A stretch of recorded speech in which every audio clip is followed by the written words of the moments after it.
दोस्तों, सफदरजंग का नाम तो आप सभी ने सुना होगा। सफदरजंग का नाम सुनते ही ज़्यादातर लोगों के दिमाग में सबसे पहले दिल्ली में स्थित सरकारी अस्पताल ही आता है। हालांकि दिल्ली के सबसे पहले हवाई अड्डे का नाम भी सफदरजंग ही था, जिसे 1930 के आसपास बनाया गया था। अब यह एयरपोर्ट आम नागरिकों की सेवा में नहीं है, लेकिन अभी भी यह एयरपोर्ट बना हुआ है। लेकिन सफदरजंग कौन था जिनके नाम पर दिल्ली की राजधानी में इतनी सारी जगहों के नाम रखे गए हैं? अमूमन नाम को लेकर यह भ्रम हो ही जाता है कि सफदरजंग कोई बादशाह था, क्योंकि देश भर में अधिकतर मकबरे तो राजा या किसी बादशाह के ही बने हुए हैं। लेकिन सफदरजंग के मकबरे के बारे में यह सोचना गलत होगा। सफदरजंग ईरान यानी फारस के मूल निवासी थे, जो जन्म के कुछ समय बाद ही भारत आ गए थे। उसकी मृत्यु 1754 में सुल्तानपुर उत्तर प्रदेश में हुई थी। सफदरजंग का पूरा नाम अब्दुल मंसूर मिर्जा मोहम्मद मुकीम अली खान था। मुगल बादशाह मोहम्मद शाह ने उन्हें सफदरजंग की उपाधि दी थी, यानी लक़ब दिया था। मोहम्मद शाह के शासन 1719 से 1748 में अवध के सूबेदार बने थे सफदरजंग। मोहम्मद शाह के बाद 1748 में अहमद शाह बहादुर के शासनकाल में हिंदुस्तान का प्रधानमंत्री यानी वजीर आजम सफदरजंग को ही बनाया गया था।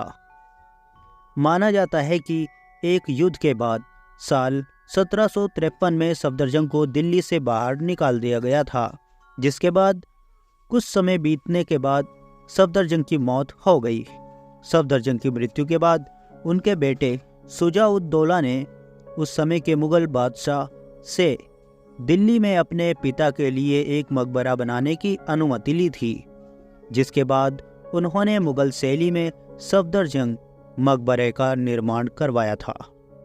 मुगल आर्किटेक्चर की एक प्रसिद्ध शैली चार बाग शैली पर निर्मित यह मकबरा पूरे परिसर के बीचों बीच स्थित है और मकबरे के तीन तरफ एक जैसे दिखने वाले तीन अलग अलग महल हैं: जंगली महल, बादशाह पसंद महल और मोती महल।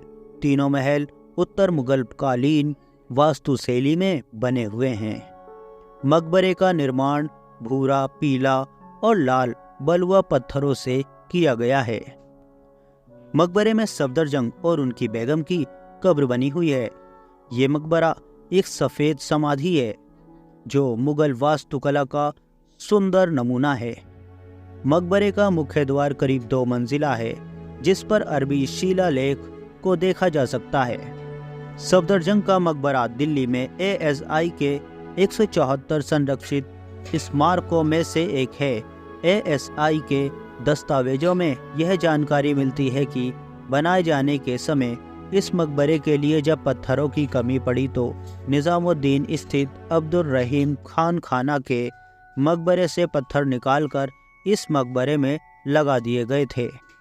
सफदरजंग मकबरे को मुगलों का अंतिम स्मारक भी माना जाता है। इसके बाद कहा जाता है कि मुगलों ने कोई भी स्मारक नहीं बनाया था और सबसे आखिरी में सफदरजंग का यही मकबरा बनाया गया था। आज की इस वीडियो को यहीं समाप्त करते हैं।